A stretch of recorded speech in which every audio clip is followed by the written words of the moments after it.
Hello everyone and welcome to episode 91 of the WMMA 5 series using Pride of Sea, now in the year 2007, but not for long. It's our final show of 2007. It is Shockwave time, and I am super fucking excited for it. What a card, on paper at least. Hopefully it goes well, as we have quite the show. I think this is the most Pride FC show I've booked so far. Just as far as the prelims are some just wacky kind of, I would say, gimmick fights or something along those lines where it's definitely something that Japanese promoters would book. And that should be very fun, very much freak show fights. But before we get into the actual show, though, we do have a good piece of mail. And we also have a new picture pack, as everyone's now going to have this gray background behind them. Felt like it was a need for a change. We've been doing this series now for a long time, almost into 2 years now, as far as in real life, and obviously in the mod, 8 years is about to be, as this is, has been going on for a while, and just felt like we needed a change. Felt like something like that could have definitely help and change the way the product's kind of shown, as far as something different like that, something aesthetically, just the clear backgrounds, like the GIF backgrounds, it was fine, just to have pride in the background and everything, but I think something different like this, it's a nice change of pace. As we sign Roger Hollett, as Roger the Hawk Hollett, 7-0 from Nova Scotia, and he is going to be a goddamn problem. He's got a pancreas fight coming up, though, so we won't be able to use him for a while. He might be 8-0, he might be 7-1, depending on that goes, hopefully 8-0, as we've also signed Josh Neer. Josh the Dentist Neer is from Des Moines, Iowa, as 11-2 is Josh Neer, as this is, it's a good signing there, 15th lightweight in the world at 24 years old. Can't really beat that. We extended Shane Carwin. We signed Chan Sung Jung, the Korean Zombie. I'm super excited. I love Chan Sung Jung. As far as, actual fighters go, all time, I think everybody knows Crow Crop's number 1 for me, but number 2 is this man right here, Chan Sung Jung. Even though he's more of a featherweight fighter, him going to be, fighting in the lightweight division, going to be interesting. He'll be fighting a little bit below his weight class, but I think he'll be able to do it just fine. I don't think it'll be that big of a deal. As Dong Kim wants to fight Paul Daly, I might be able to make that happen, as they're kind of close. As far as that goes, obviously, he just got destroyed by Nick Serra, because he wanted that fight against Nick Serra for some goddamn reason. And now Dong Kim is wanting to fight Paul Daly, which hopefully I'll be able to take place, as Jesus Calavante has joined Mid-America Martial Arts after leaving Gracie's Jiu-Jitsu. Romeo Sato's recovered from his whiplash neck strain. We extended Dennis Siver, extended Junior Dos Santos, extended Joe Lozon, Diego Tavares, Marlon Matisse, and then we're going to sign, hopefully, Amar Soleil. But the problem is, about Amar Soleil, is he is on hiatus, so we can't sign him. So we just got to wait for him to come back. Hopefully he comes back pretty soon. As there's the Romeo Sato whiplash neck strain injury. During training, we extended Vanley Silva, Takanori Sato, Matt Brown, Lyoto Machida, who's left Damian Maya Jiu-Jitsu. Nick Diaz is away filming a movie, so that's fun. I can only imagine what role he would be. That would be pretty hilarious to see him in the movie. And then Kimbo Slices joined Thug Jitsu. So he's got a big fight coming up here at Shockwave. Maybe Thug Jitsu could give him the edge there. And then Ben Henderson has extended his deal as well. So yeah, with a lot of extensions, a couple of new signees. As always, with these kind of between episodes, a lot happens. So we have so many goddamn people on the roster. As, I think now we can go into the card. As, we even have a new background here, because I made a skin for 2009, even though that mod is severely outdated. I never ended up using it, but the skin was, figured we might as well switch the skin as well, as even though it's not Pride FC anymore, really, but it's still kind of with what was going on during the time. Even though it's a little early right now, obviously it's now 2007, but still, it's fun to at least change it up a little bit every now and again. So the main event, Alistair the Demolition Man Overeem taking on Sergey Kharitonov, the man who has somehow done the impossible in Sergey Kharitonov, beating Big Nog stopping the rain, but he's got a big challenger there at Alistair Overeem, both fighting at 240. That is quite the heavyweight matchup. Been waiting for this for a long time. Felt like this was the only Shockwave main event, was this match here. And should be pretty exciting. That could end in 5 seconds. That's very awesome. And then Dean Thomas making his Pride FC debut. Going to take on Toby Imada in the co-main for the lightweight title. Obviously, Toby Imada just winning the lightweight belt. So that's just, it's going to be his first defense. Nate the Great Marcotti's going to take on Ice Cold Igor. Igor's bumping down to middleweight, which is kind of funny because that's in real life, that's what he did before he retired. But I just feel like, obviously, he was very much out of his element as a heavyweight, but still was a dominant heavyweight. But now he's kind of went through some hard times. I think now it's time to switch it up. Stay at middleweight for a little bit. This fight against Nate Marcotti's a tough fight, though. Obviously, Nate Marcotti is someone who's always been just outside the reach of the title belt in the middleweight division. And I think, a big win here against Ice Cold Igor might give him that momentum that he needs. As then Joe Hurley's going to take on Romeo Soto, Jeremy Horn, and Frank Shamrock. That's crazy. That's not even the opener. But the opener is a awesome fight. 265-pound man versus another 265-pound man. I'm sure Bob Sapp had to cut weight to get there. Same thing for probably Brock Lesnar. This match is going to be fucking crazy.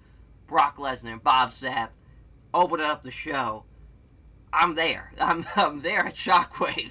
This card is awesome. I don't want to toot my own horn here, but you're going to have Ice Cold Igor on the card. Going to have Romeo Soto on the card. Going to have Frank Shamrock, Jeremy Horn going out, of course, a former middleweight champion of Frank Shamrock. Got Toby Imada and Dean Thomas. Alistair Overeem and Sergey. We're not even getting to the prelims, though. The prelims. Hangman Choi and Kimbo Slice. I'm there.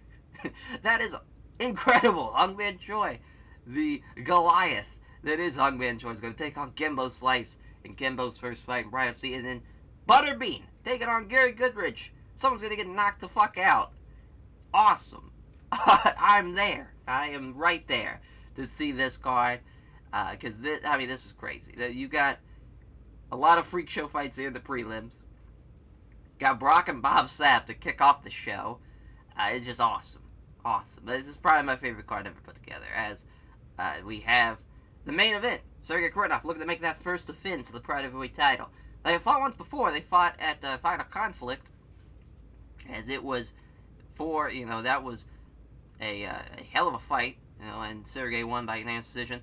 As I want to say that was, let's just kind of look at the fight history there. I want to say that was during the 2-5 rounders. Obviously, that was the semifinals for Barnett and Sergey.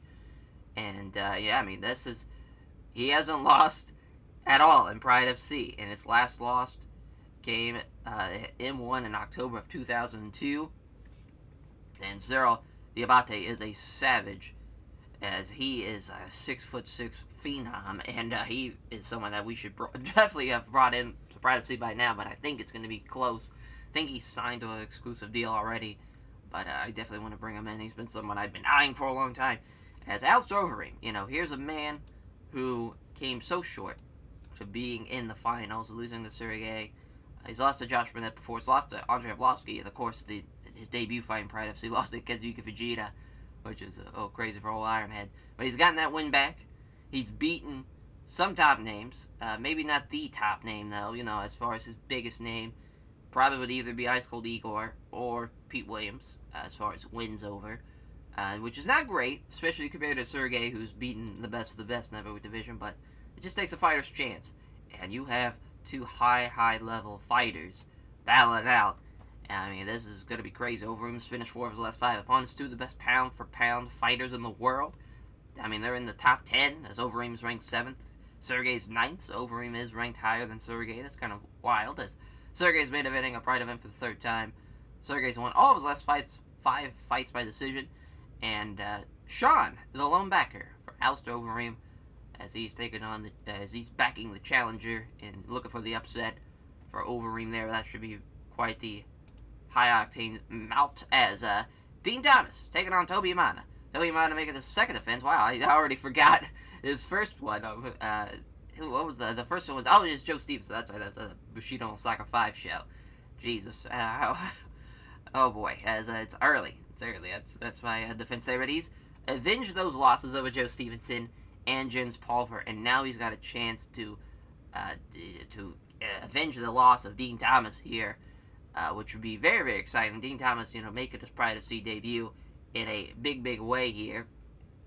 As I could have swore he's making his debut. They're saying he's yeah, I'm about to say, they just didn't bring it up, I guess. As, this is, if he makes it a successful defense, that'd be a new record for the belt, which is crazy. It's the lightweight belt's been around for about 2 years. That just kind of shows you how tough that division is. They fought once before, UFC 38, Monson vs. Freeman 2 in 2001, which Dean Thomas won by submission, as Thomas was submitted for his last 5 opponents. 2 of the best pound-for-pound fighters in the world yet again fighting, just outside the top 10 now, as Dean Thomas is 11th. Modest 5th, though. Toby Amada's won 3 of his last 5 fights by decision.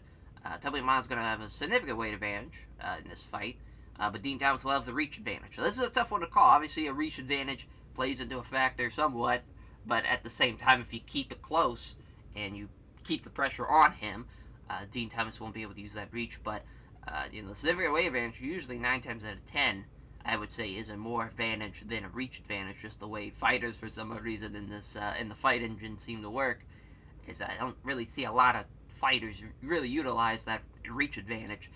As Dean Thomas, though, has the slight advantage according to the Blurcast stat picks, 4-3. Close one. That's a very close one to call. That should be very exciting, though, as like most lightweight bouts have been so far. As Nate the Great Marcotti taking on Ice Cold Igor, 2 of the best pound-for-pound fighters in the world yet again. Nate Marcotte ranked 12th, Ice Cold Igor ranked 17th. This is the main event anywhere else in the world, but on Shockwave, it's the 3rd match from the top, as Ice Cold Igor will have a significant weight advantage. Nate Marcotte's going to have a 9-inch reach advantage, though, which, Ice Cold Igor is used to that. He's lost to, or he didn't lose to, he almost lost to, rather, someone with a 12-inch reach advantage, but came back and won that fight. It was against Peter Arts, of course, as the old Dutch lumberjack. As he needed that win too, because he has been on a losing streak of all losing streaks so far. 4 straight, and then to the Peter Arts fight. He won by armbar in the 2nd round, then he lost to Mark Kerr in the 2nd round. It's tough in regards to Ice Cold Igor, because obviously when he was at his top of his game as the heavyweight champion, beating Josh Barnett, but then came the storm that is Big Knock in Antonio Rodrigo Nogueira. Beat Dan Anderson at Shockwave Jasmine 3, but then lost 4 straight, lost the rematch to Big Nog, lost to Fedor, lost to Frank Shamrock, the that former middleweight champion, and now losing out to Overeem, and throw Mark Kerr in there as well. It's crazy. Here's a guy who, if you had to talk about like a Hall of Fame and Pride of C for this series, he's definitely like first ballot. He was awesome in those early years, and he's had a lot of tough opponents, and he's got another tough opponent here, Nate Marcotte. That's what happens when you get old. You're going to have to take on the tougher up-and-coming guys. And Nate Marcotte is just a win away, it seems like, always. He's always just that one win away from being in the top of that middleweight division. Right now he's 4th, as obviously he just lost 2 straight to Merlio and Alex Stiepling, but then beat Ron Fairclough, knocked him out in the 2nd. And that's just awesome to see that he's already, that fight happened in October. He's had 4 fights already in 2007. It's about to be 5 fights in 1 year, which is fucking insane. No one should be fighting this much. But he's here to answer the bell, and he's looking to get a big, big win here to cap off his crazy 2007. Which, that's just fucking crazy fighting that many times. But Marcotte does have the Blurcast stat picks advantage. 6-1. With Vic, the lone backer of Ice Cold Igor. It's Joe Harley taking on the Moonwolf, Romeo Soto. Joe Harley's won all of his last 5 fights by decision, as they're both world-ranked welterweights, even though they're lightweights here, as Joe Harley is ranked 11th. Romeo Soto is 15th. Soto trains at Paresta, which Joe Harley has an overall record of 1-1 against other members of that team. They have fought once before. Joe Harley's going to have a significant weight advantage, but it looks like the Blurcast stat picks thinks that's not going to be that much of a difference. But Vic, again, backing the underdog, as Marino Sato coming in here as a 3-1 in Pride FC. His only loss is Josh Thompson, who's a bad motherfucker. He lost to Toby Amada before he joined Pride FC. Lost to Yves Edwards. Has lost to Joe Stevenson, Dean Thomas. He won the trilogy against Sakura. Maybe they lost the last fight. Got knocked out in the first. But obviously, this is a nice win, I think, for Romeo Soto here. I think if I would to assume going into this, I mean, Joe Harley has been incredible so far for Pride FC, beating Pat Healy, beating Carl Uno, and Jens Pablo, both of those by split decision, though, which, and they had the draw, but Tetsuya Kawajiri has been his last kind of non-win, and then his actual last loss was 2003 by split decision. And he's someone that, as far as, I would love to do him and Tetsuya Kawajiri again to do a fourth one, since they've won one, they've lost one, they've had the draw. That kind of be fun. But another person who's lost to Dean Thomas at UFC during the early days. So yeah, I mean, this should be a win for Romeo Soto. We'll see if Joe Harley can answer the call and have an upset. As Jeremy Gumby Orton taking on Frank Shamrock. They have fought once before. Main event of UFC 17, Redemption, 1998, which Frank Shamrock won by submission. Both are world-ranked light heavyweights. Shamrock is 12th, Jeremy Orton is 14th. As Frank Shamrock trains at Lions Den, which Jeremy Orton has a record of 1-1. Obviously, that one loss coming from Frank Shamrock. I'm not sure who's the one win to. We'll kind of take a look and see. As, just kind of... Guy Metzger, March of 2001. So, I mean, it's been a while since he's fought a Lions Den guy. 6 years. And, almost 10 years for this rematch with Frank Shamrock. Very much at two different points of their careers. Jeremy Horn, as we were just here, so I don't know why I'm going back to it, but as you can see, 2005 onwards, not been his year. Lost 3 straight to Marcotti, Chuck Liddell, and Murray. They all obviously 2 former middleweight champions. They beat Rich Franklin, then lost to Faircloth, lost to Lee Murray, who is a fucking savage. Knocked out Mario Sparrow, though, and he's beaten Vitor Belfort before, and he's beat Hoist Gracie before, if that's anything to you. Obviously, Hoist Gracie in this mod, not so great. It was by split decision, too, no less. But, he's someone that, as far as he's been a lifer, he's been there since almost the beginning. His first fight in November of 2000. Been a long, long time coming. As far as, he's 7-8 in Pride FC, couldn't make it 8-8 here. Frank Shamrock, though, probably has the advantage, I would assume. He's 7-6, so both guys, even though they have fought once before, they are now kind of at the same stage of their careers, so as far as they have lost more than they've won recently, especially 2005 onward. It has just not been their year. Obviously, they've kind of lost the same people, though. They've lost to Chuck Liddell, Ron Faircloth, Nate Marcotte, and Lee Murray. So that just, they're in the same boat. And it's time now to see if Jeremy Gumby Horn has gotten better since their last encounter, or Frank Shamrock again is still better than Jeremy Horn, and he'll get the win. Yet again, it's close on the Warcraft Sapp picks. 4-3 with Shamrock having the lone advantage by 1. As that is close. That's a slight advantage. I wouldn't count out Jeremy Horn, but again, Frank Shamrock being a former middleweight champion knows what needs to be done to get the win. As Brock Lesnar and Bob Sapp. What more can we say? First of all, this amazing picture of Bob Sapp. There we go. It's incredible. Then Brock Lesnar, of course, the beast himself. What a no, as he beat Yoshihiro Takayama, so now going from Takayama to Bob Sapp is pretty awesome. And this should be quite the encounter. It's 4-3, though it's close. So Bob Sapp could reign the parade that is Brock Lesnar, get a huge win. Obviously, Bob Sapp has been in Rings FC as of late. He's won 2 straight wins, both by TKO in the first round, which, after his Pride encounter, he lost his debut to Nobuko Takada, beat Gilbert Yvel and Takayama, lost 5 straight, all, Don Fry, Jerome Lee Banner, and then a couple of submissions to Ogawa, Yoshida, and Czech Congo as well. That was at Shockwave 2006. So come back for Shockwave 2007. Here's a guy who has been on almost every Shockwave card, just besides 2003 and 2005. But pretty crazy, though, that he has been there pretty much since the beginning of Shockwave. Yeah, really, since the beginning of Shockwave. So, that's pretty awesome. For Bob Sapp, obviously, he is definitely a draw, and he is the man. So we gotta have him on the Shockwave cards, for sure. But that's gonna be an exciting one. This is a Techno Goliath. Hangman Choi taking on Kimbo Slice. And this is the first time they have fought. Hangman Choi is gonna have the significant weight and reach advantage, and Kimbo Slice making his pro debut. And they are not backing Kimbo Slice at all.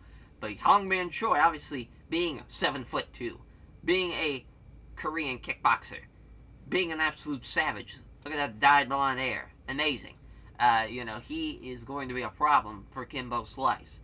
And Kimbo, obviously, taking on someone this big and this much reach. He's not used to he's not used to fighting 7'2" guys in the backyard. He is about to get a tall task. But I think Kimbo could answer the bell. I think someone should at least back Kimbo as the upset here. But who knows? Maybe it'll be a Seth Petrozelli moment and he'll get knocked out in the first 5 seconds. But Butterbean taking on Gary Big Daddy Goodrich in the next prelim fight. Gary Goodrich finished 3 of his last 5 opponents. Butterbean hasn't won since December of 2004, and I don't think he's going to get a win here. He's going to have the significant weight advantage, but obviously the betting odds are going to have Goodrich as a big favorite. A huge favorite. I'm sure he'll probably be in the thousands, to be honest. As Goodrich, another guy who has been incredible for us. Look at the streak from April of 2000 to May of 2007. Good to great fights. They've been exciting. He's knocked out people in 30 seconds, 40 seconds, and he has been incredible. And, he is someone that has answered the call, has been there against, guys like Mirko Krokop, not once but twice. Of course, the second time around got knocked out in 17 seconds. But he is ready to answer back after losing in May. And look like a big win here against Butterbean. And that should be something. It should be a Butterbean knockout, if I had to guess. Or Butterbean getting knocked out, rather, if I had to guess. There, minus 1,107, as 1,170 for Gary Big Daddy Goodrich. As from Ontario, Canada, Jasper, Alabama, 3-5, 15-16. Boxing, of course, for Butterbean. Freestyle fighter for Gary Goodrich. He could be 16-16 after this fight. I love how 2 guys with losing records are here on the prelims, and they're gonna beat the fuck out of each other. Both 41 years old, and Mario Saki's a referee, perfect referee for this fight. Ringside judges, here we go. They move in and engage. Butterbean misses the right hook and gets kind of the jab and a right hook that's ducked. There's an exchange of strikes at relatively close range, but nothing really lands. As Goodrich slipping past the right hook, attempting to attack a nice right hook of his own. As Butterbean glances at his corner and gets a few words of encouragement in response. As Goodrich again dodging the right hand, kind of attacking on the right cross. As Butterbean missing the big right hand, and there's a left jab and a good right hand as the counter. As Butterbean hits a jab, but can't hit the right cross though. There's a great right hook from Goodrich. Butterbean's already gassed. As there's a left jab that has a right hand taking on the gloves. There's a clean right hand. Now Goodrich's talking a little trash after the right hand lands. Flurry of activity. Neither fighter can really land a telling strike. Goodrich missing the right hand. Doesn't find the mark on the right hook. Does Butterbean. Yep, gas takes definitely being challenged now. As Butterbean missing the right cross. And here's a clean counter with a right hand from Goodrich. Butterbean may have broken his nose on that one too. As, Butterbean doesn't look like he's got much left in the tank. Goodrich's starting to breathe a little deeper now. I thought for sure this was going to be, finished before the 5-minute mark. And here we're at 6:49. And it's not looking great as far as Butterbean missing the right hook and leaves himself open for a counter with a left jab and a great right hook. Butterbean smiling, which is generally a sign that last shot hurt him. Butterbean missing the right cross, leaves himself open for a counter. Goodrich comes in with a great right hook. Come together and strike, but neither fighter does anything damaging. Engage in the center. Butterbean scores with the jab, but has a right hand blocked. There's another clean right hand. His stand-up striking battle is doing Butterbean no favors. Goodrich is comfortable winning the exchange so far in this fight, though. However, he has enough power in his hands that he can only take one shot in this fight. 2 fighters come forward and engage. There's a jab, but also a great right hook. And Butterbean now lands cleanly with the right hand. Has a brief exchange, pass without either fighter really landing anything. There's a right cross that's blocked. As Butterbean can't hit the right cross, now we're at the halfway point. Goodrich's corner is starting to push himself now, Goodrich is starting to push himself now, and his corner responds by urging him on a little louder. As Butterbean studying his opponent now, looking for the opportunity with the shoulders hunched. A quick exchange doesn't land anything. Fighters are just going to clinch up now. Oof. As Butterbean's trying to wiggle free, but Gary Goodrich controls him well, gets a few close range punches in too. Butterbean's pretty much gassed up at this point. As now Goodrich pins him up against the ropes. Goodrich just looking tired now. There's a hard stomp on the foot. As Butterbean now takes another hard stomp on the foot. As there's a knee strike inside his own knee. As some more dirty boxing's happening. There's a knee strike to the ribs. There's a knee to the thigh. As there's a sharp right to the ear. Oh, there's an elbow to the face now out of the clinch. Fair fucks for Butterbean. There's a nice short uppercut, too. He is surviving this. As Marcotti's going to break him up, bring him back into the center. As he dodging the right hand, does Goodrich and counterattacks with the left hook. Yep, Butterbean's pretty much running on knee now. As Goodrich can hit the right cross. There's a right hook, but misses.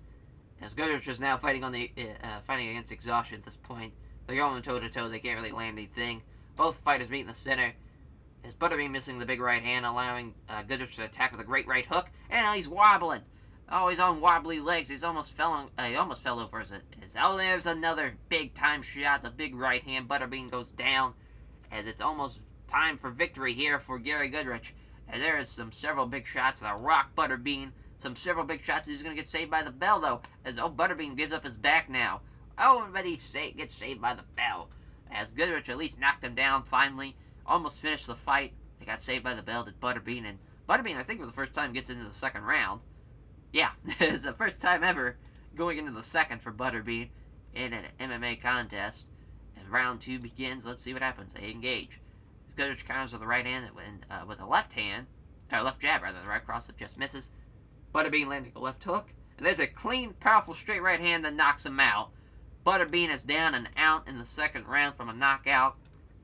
And that's exactly what we needed. A good prelim fight where it's just a fucking boxing exhibition. 16-16 will be Gary Goodrich. 3-6 will be Butterbean. And we'll probably send him down the rings or probably let him go, to be honest. Because, listen, he's fun. You know, he's a fun guy to book, especially on these Shockwave cards. But, you know, he is now 0-2, I guess, in Pride of C. But as of late, you know, he's lost to a lot of people. Okay, maybe we can keep him around for a little bit more, since he's only had 2 fights in Pride of C. Gary Goodrich gets a name check that run at TriStar Gym. All his very response and all of his friends, family, and supporters. He was asked who he'd like to face next. In his next fight, he replies that he would never hide from a challenge, and so John Olaf NMO is the next victim. Oh boy. As the Techno Goliath, Hangman Choi gets Kimbo Slice. Here we go. As minus 230 plus 180 is close on the betting lines. Thug Jitsu for Kimbo Slice. Street Fighter versus Kickboxer. 0-0, of course, for Kimbo Slice. Miami, Florida. Seoul, South Korea for the Techno Goliath. 7'2", 265. Yeah, this is going to be awesome. Marcotti staying out there. Of course he is. Perfect referee for this one. As Hangman Choi is a much larger fighter. An estimate at least 35, or at least 30 pounds on Kimbo Slice. So that could be significant as the fight unfolds here. They touch gloves. They come together. Choi slips past the right hook attempt, and attacks with a jab and a left roundhouse kick to the body. As there's a left cross from Choi, there's a left hand from Kimbo. As Choi missing the big right hand, putting him off balance and allowing Kimbo to attack with a good right hook. It's a good counter from Kimbo. As Choi slipping past the right hook attempt and attacks with a left jab and a right hook that's ducked. Choi is still moving well. He's definitely breathing a little deeper now. Come together and strike. Choi missing the right hook and leaves himself open for a counter with a clean right hand. As Choi slips past the right hook and counters the powerful straight right that lands clean and knocks out Kimbo. It is all over. Hangman Choi gets his first win, and he knocks out Kimbo. And 12-12, or it's 2-12 rather. Jesus, as the fight was ranked decent, and could have been a little bit better. Could have been a little bit more back and forth. That's okay. Kimbo, obviously, a tall task taking on someone that big with that reach, but he at least landed a couple of shots. And he landed 3, yeah. He landed a couple. But Hangman Choi, just a powerful shot.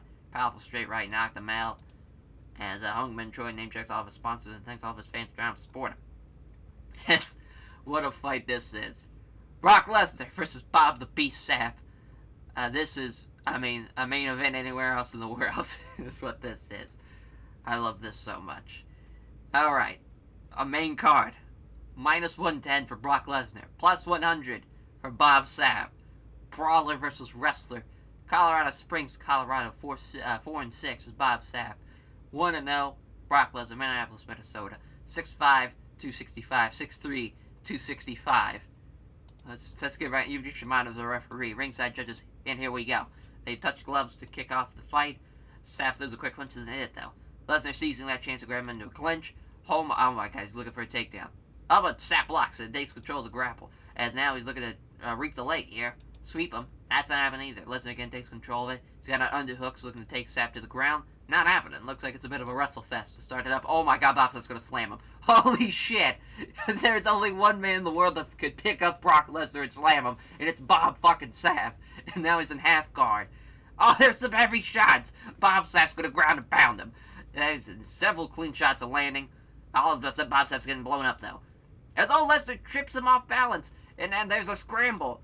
And now Lesnar's at side control.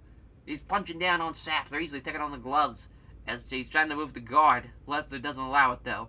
Lesnar fires off a few punches, catches his breath, trying to pull a guard on Lesnar, but it doesn't get anywhere with the attempt though. And now Lesnar punching down on Sapp. They're easily taking on the gloves. As now in side control again, as Lesnar throws a couple of punches design to keep Sapp guessing, looking to probably get into full mount if he can. More quick strikes, just trying to keep him guessing. Sapp trying to transition to guard. It's not happening though. There's a few right hands. Tries to pull guard on Lesnar, but again, it's not happening. Alright, Yuji Shimada gonna stand him up. Great choice there. There's a jab is wide from Sapp, and then hits Lesnar with the beauty of a straight right. Punch from Sapp fails to land. As in with a clear opportunity after the punch fails to land, Lesnar is able to move in fast and clinch with Bob Sapp. Looking to push him against the ropes, he does so. Looking for some dirty boxing now. Sapp is smothered up against the ropes. There's a couple of occasional short punches, but they're just kind of an extra 60 seconds. They just remain there. Lesnar just trying to wear him down by forcing him to carry all that weight on him. Full minute passes with the two opponents pressed up against close enough to each other, just exchanging short punches to the body and the side of the head. Yushimata going to stand him up, or stand him back up in the center with 9 seconds left. As Sapp fails to final him his jab, then catches Lesnar the right hook, as Sapp is just fighting off exhaustion to end out the first round. Incredible! Exactly what I wanted. The big time takedown, the fucking slam from Bob Sapp. Awesome. Makes it to the first though. I would actually say Bob Sapp won that fight, or won the round rather, as obviously Brock landed a lot more shots, but Bob with the takedown almost finished the fight. It was just a great trip by Brock Lesnar, and he was able to secure his at least going into the second and surviving the round. But that was awesome. That was exactly what I wanted. Round 2. Lesnar appeared to be going trying anything close, but Sapp again took the initiative. Punch from Sapp fails to land, which gives Bob Sapp it gives Lesnar rather wanting to grapple coming forward. Appears willing to risk a few shots to get close enough to close the distance. Can't connect with the Sapp strikes and lands the big right hand. Now when Lesnar backs away, almost falls down. That last strike really hurt him on that one, and a big right hand from Sapp knocks down Brock Lesnar. Sapp sensing victory starts to unload with some punches. Lesnar struggles to deal with them. Lesnar keeps a cool little tip Sapp again off balance, and as he posturing up for another strike, they both quickly scramble for position. Lesnar manages to come out on top, holding Sapp down behind with a waist lock. I cannot believe it. And now Lesnar, several shots, 2 or 3 heavy shots that rock Bob Sapp. Powerful shot for powerful shot. Wow. And Yuji Shimada's got to jump in and stop the fight. Brock Lesnar survives. The Beast. Beast versus Beast. And Brock Lesnar wins. Holy shit. That is a Hall of Fame fight right there. We're talking about the Hall of Fame earlier for Pride FC in this mod. That fight right there. Put that fight in the Hall of Fame. Put that in the fight wing. That is incredible. That was perfect. Absolutely perfect. And Brock Lesnar stays perfect. 2-0 now. 4-7 for Bob Sapp. He gave it his all. He was close to knocking him out. He knocked him down. That was incredible. I cannot believe Brock Lesnar won that fight after how Bob Sapp took out the start of the first round and then into the second round, coming back like that. But it was not enough. Brock Lesnar somehow weathered the storm, was able to tip him over a couple of times and got the win. I can't believe it. Unreal. As giving thanks, Brock Lesnar praising his team at Death Clutch, his favorite sponsors, and all the fans came up supporting him. He's asked who he wants to fight next. He says he wants the matchmakers to give him Jerome Banner. What an interesting fight that would be. Kickboxer versus wrestler. As we'll just have to wait and see there. Jeremy Gumby Horn with his shadowy ass picture taking on Frank Shamrock. As Jeremy Gumby Horn minus 130. Frank Shamrock minus 150. Very, very close on the betting lines. Multich Fighting Systems for Jeremy Horn. Lions Den for Frank Shamrock. 45-14-4 for Jeremy Horn from Cedar Rapids, Iowa. San Jose, California. Frank Shamrock, 5'10", 205, 6'1", 205. Both men in their 30s. Much different to where they were at UFC 17. I want to say it was 17. Let's see if we can go down here. Yep, UFC 17 Redemption. As, that is a long, long time ago. They meet yet again here. As Yuji Shimada is a referee, ringside judges, opening bell, they come together and strike, neither fighter does anything damaging them, they stand and trade shots.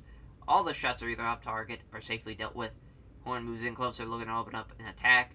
Shamrock may have been aiming to set up to shoot, but Horn aggressively took the initiative. Horn can't connect the sub strikes with hits, a nice straight right hand. Quick exchange of strikes without producing any damage. Shamrock looked like he was angling. It looks like he was going to step in and grapple rather, but Horn simply took the initiative. Jab is wide from Horn, but he then hits his nice straight right hand. Horn looks confident, shortening the range as he's looking to strike. Like we're about to see a shot from Shamrock, but Horn was more aggressive and took the initiative. Horn does a quick punch, doesn't land though. Shamrock hits a left jab and catches Horn with the right hook. Exchanges a few strikes, but nothing significant lands though, as quick exchange of strikes does not lead to anything. They come together and trade leather, but neither fighter really does anything damaging. They exchange strikes again, but nothing really goes through. Shamrock moves forward, constantly trying to rush Horn into exchange strikes, as Horn managing a counter jab. Doesn't trouble his opponent with a triple combo. As fighters go toe-to-toe with strikes, neither fighter can land anything significant though. My god, what a boring-ass affair so far. Shamrock shoots in for the takedown though, and he cannot be stopped. He's got the single leg, looks like. Oh no, but Gordon's got a guillotine on the way down. But yeah, Shamrock pulls his head free and circles out of it, or rather, doesn't circle out of it, just circles his head out of it, and now he's trying to pass guard. Passes guard, but he loses control momentarily, and the scramble begins. Shamrock ends up with, the scramble rather, ends up with Shamrock grabbing Horn, shoving him against the ropes, looking to go down low again. He's got it. As throws a few weak-looking punches, decides the next move. He's looking to sweep from the bottom. He does so. It's a messy elevator sweep, but he's got it, and then gives the opportunity to scramble. Scramble results as Shamrock sees the leg in, and he quickly tries to seize it, as Horn avoids the threat of a leg lock, ends up in guard. Shamrock coming to regret risking that leg lock attempt, as Horn throws a few relatively weak right hands, as net. Oh wow, looking for another sweep variation of a submission, maybe. As I don't know why that's a submission attempt, but at least Horn blocks a sweep attempt. So Horn punches down at Shamrock. They're easy taking on the left. Some minor strikes as Horn has to lean back to avoid a couple of wide swings from Shamrock, looking to get side control. But another scramble begins, as he manages to come out on top, holding Shamrock down with a waist lock. And now trying to pound on Shamrock. All the blows that come to dealt with though, as Horn is too slow to stop Shamrock from getting back up, but does keep back control to end out the round. Yeah, I mean, Jeremy Horn started getting going there, but I don't think it's going to be enough because Shamrock with the takedowns really, I think, is more the deciding factor there. Close fight, though. Very close fight. As at least we got rolling there in the second part of that first round. Second round here, as Horn may have been aiming to get in closer. Shamrock aggressively took the initiative. There's a punch, but Horn was equal to it. They meet in the center, start to strike. Horn misses the right cross, leaves some open for a counter. Shamrock attacks with a left jab and a right cross that just misses. Moving in fast, Horn wrestles his way into a down position to clinch. Horn looking for the trip takedown. The takedown is complete. Shamrock is left turtled up on his hands and knees. Horn is on top of him. Horn pounds away with right hand. Shamrock's eating some heavy shots here, as Horn unloads some big right hands, but now Shamrock's able to weather the storm.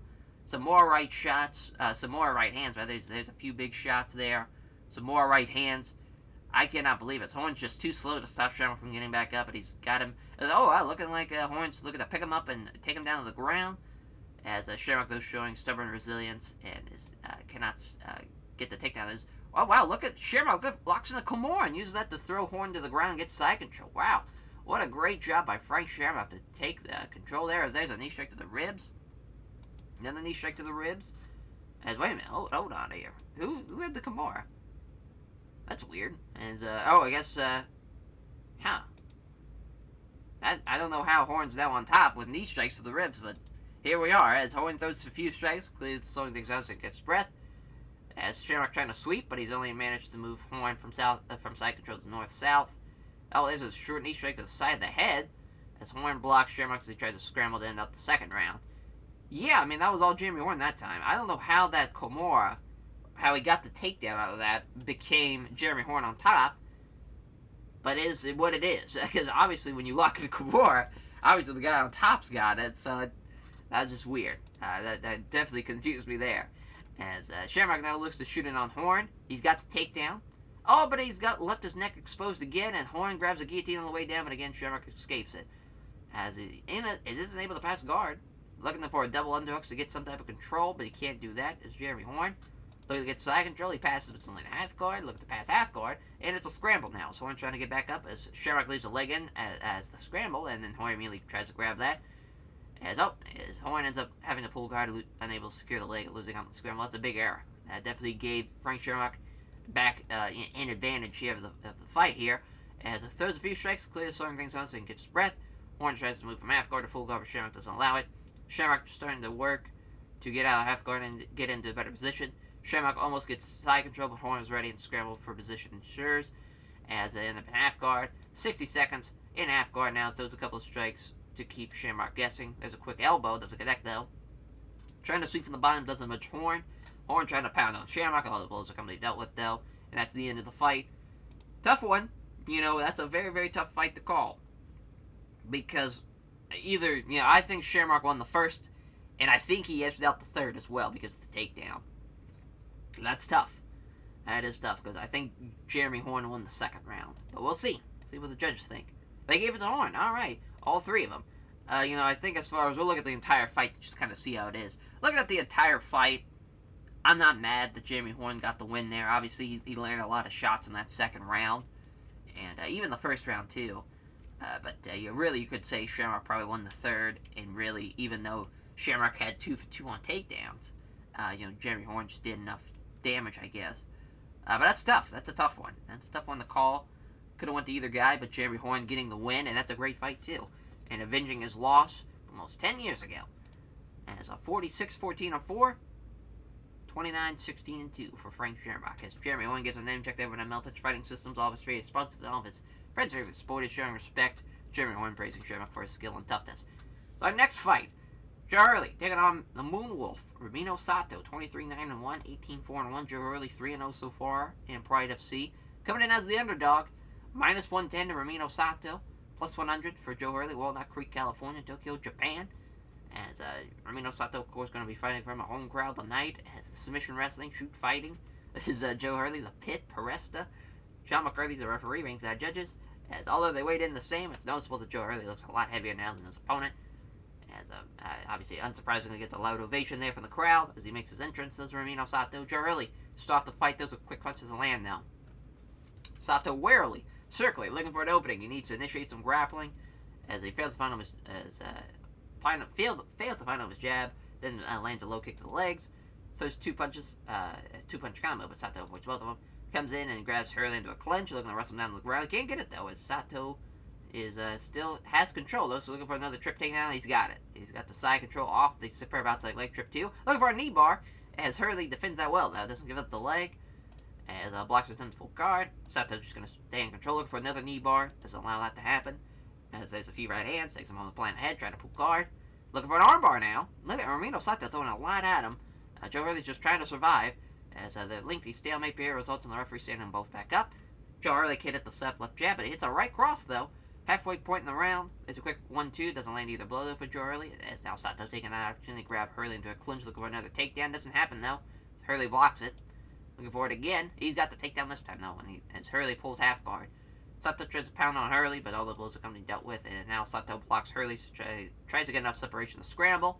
As in half guard, Sato catches breath, condensed with a couple punches to the body. As using some underhooks here. Joe Harley looks to work some separation and quickly scrambles. Bad choice though. Sato just leaps forward and now secures side control. Looking for the knee bar again. Joe Harley doesn't allow it. Trying to move guard. Sato doesn't allow that either. Looking for another knee bar. Joe Harley's going to fight that off. He's going to be fighting that off his sleep. Looking for the arm bar. And Joe Harley fights that off as well. Sato is staying busy on the ground. You love to see it. As in side control, Sato throws a couple punches designed to keep Harley guessing. So now tries to pull guard on Sato. Doesn't get any of the attempt. There's some elbows. Just a little in the way of damage. But they're all deflected away. To end out the round, obviously all Romeo Sato there. Incredible round. That's exactly what you need in that first round. Just to stay busy. Give him a lot of opportunities to try to get out of submissions. And, if he obviously doesn't get out of them, he got the submission win in the first.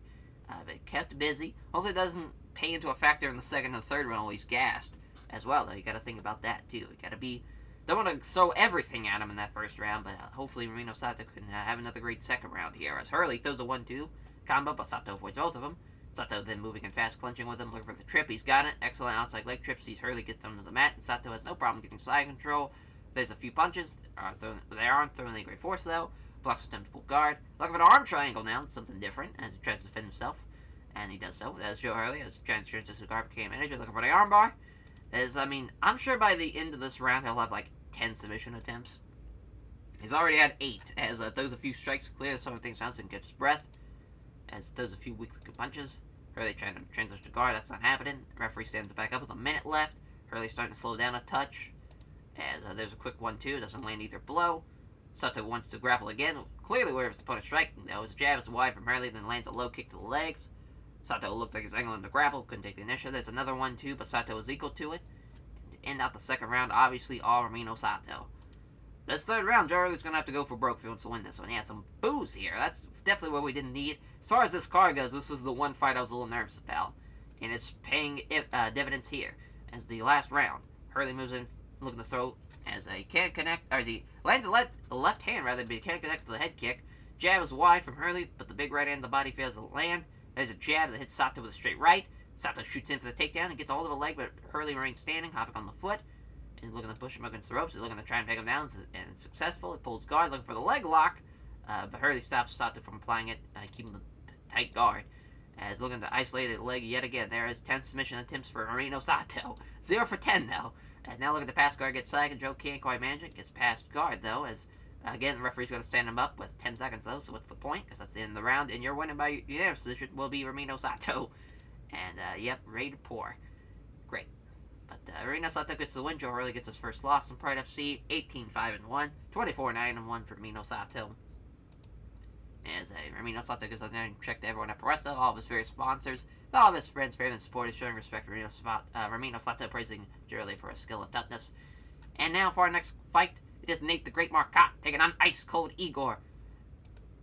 Ice Cold Igor, no stranger. The Shockwave, of course, has been a mainstay on the Shockwave cards. Shockwave 2003, I guess, one time. But still, at least he has been him and Dan Henderson won. It was I want to say it was one of the first kind of catchweight, heavyweight, middleweight guy fights that we did. And I don't think it was a catchweight, though. I think they kind of met in the middle, I believe. Maybe it was a catchweight fight. I guess we could just click and see. Never mind. I think maybe we could just look here. Never mind. Yeah, there we go. Yeah, it was a catchweight fight. 195 to 210. But yeah, it was the co-main as well. And yeah, it was the upset too, but for Ice Cold Igor. But here for against Nate the Great Marcotti, who is someone that has 10-5 in Pride FC. He's someone who has not been a stranger to the Shockwave. He's had more Shockwave cards than Ice Cold Igor has, beating Lee Murray and beating Jeremy Horn. So both been undefeated on the Shockwave cards. That's another interesting wrinkle. And they both have had good fights on Shockwave cards. Mixed martial artist Nate the Great Marcotti is kickboxing, of course. Ice Cold Igor as Denver, Colorado, the Ukraine, Kirkov, as I'm going to say, that's how that's pronounced, as Kirkov, Ukraine, 5'8", 205, Greg Jackson's mixed martial arts, minus 200 for Nate the Great Marcotti, plus 200 for Ice Cold Igor. He's been an underdog before on the Shockwave cards, and he pulled out the win, so maybe something like that can happen again here on Shockwave 2007. Mario Saki is our referee. Ringside judges. They weighed in the same, but it's clear that Ice Cold Igor has a safer weight advantage now. Fight begins. Igor throws a quick punch, doesn't land though, as Nate Marcotti's using that chance to grab him into a clinch, looking to muscle against the ropes. He does so, and looking for the takedown by going down low and grab his legs. He's got it, and he's got side control too. There's a knee just above the hips now, looking for a knee bar. Igor defends that well though, as Marcotti tries for an arm triangle. Igor fights off the arm triangle, as now looking for a knee bar. And again, doesn't allow the knee bar to be applied. Looking for a Kimura off side control, and he's got the Kimura. Wow, Nate Marcotti tried every submission he could. He finally got the one that worked, and he taps out Ice Cold Igor in 3-12 in the first round. Crazy. 20-7 will be Nate Marcotti. 47-11-1 for Ice Cold Igor. What a legend now. As I give you thanks to Nate Marcotti, praising his team at Greg Jackson's Mixed Martial Arts. Is very responsive, and all the fans came out to support him. Looking at the replay of the finish, Nate Marcotti says he's happy that all that submission training paid off. Definitely showed it there. As a co-main event, Dean Thomas taking on Toby Imada in the Pride Lightweight division. 23-6, 23-7. Very, very close records. Los Angeles, California, Orlando, California. 6 foot 155, 5'9", 161. Judo background for Toby Imada, Brazilian Jiu-Jitsu background for Dean Thomas. Team punishment, Military Fighting Systems, minus 180 for Toby Imada to champion, plus 140 for the challenger. And Dean Thomas looking to make his Pride FC debut on a big stage here in the Shockwave card in the co-main event for a title. As a lightweight title will be on the line. Of course, Yuji Shimada as the referee, ringside judges. Here we go. They touch gloves to start off. They come together in a clinch. Mata's definitely going to be on the advantage there. Is the aggressor one, looking for the leg sweep trip. He's got it. It's a quick inside leg trip. As Dean Thomas can do nothing but pull guard. Look at the pass guard, get better position. He does so, but it's only the half guard. There's a few strikes there. There's a few right hands now from Mata. Dean Thomas trying to sweep from the bottom. That's not budging Toby Imada, though. As Imada fires off a few punches that aren't through the great force. It's a few right hands, mainly just trying to catch his breath. Imada tries to pound on Thomas, but all the blows again are completely dealt with. Trying to sweep Imada, but doesn't get anywhere with the attempt. As Yuji Shimada is going to stand him back up with 6 minutes left in the first. Thomas moves in fast and looking for the clinch, looking for a leg sweep trip. It's unsuccessful though, as Imada maintains a good solid base. And now he's, as Thomas again, trying to reap the leg with a sharp sweep. Can't happen. Imada instead wrestling his way into controlling the grapple, and now he's looking to take him down, and he does so. Just outclassing Dean Thomas as Toby Imada so far, standing up. As he trying to get past guard, but he can't get it. As Dean Thomas gets the double underhooks and pulls Imada close, controlling him well. Not allowing any room to work submission-wise. Imada keeping close contact, those short stinging punches. Oh, but Dean Thomas still grabs the arm from the bottom. Toby Imada doesn't allow the arm to be taken, though. He's trying to grab the arm from the bottom, rather. He's trying to put pass guard. He passes half guard. As Toby Imada fires off a handful of punches. As Imada blocks Thomas, he tries to sweep from half guard. Imada pounds away, but Thomas calmly deals with him. Trying to sweep, Imada doesn't get with the attempt. 60 seconds left in the round. Looking to catch his breath. Imada continues with a couple punches to the body. As Imada throws a few strikes, clearly just slowing things down so he can catch his breath. As Imada tries to pound on Thomas. All the blows are completely dealt with. Round 1 ends there. And, man, all Toby Imada so far. Not a great start for Dean Thomas. The clinch ups start tracking up for position, and Imada manages to aggressively get control of the clinch, looking for a sweep. Dean Thomas stops it though, using his wrestling to take control of the grapple. Now Thomas looking for the trip takedown, that doesn't happen either, and now Toby Imada again takes control. Looking for the takedown. He's got it. It's a big takedown too. Manages to get side control out of it, and looking for an arm triangle. Thomas blocks it though.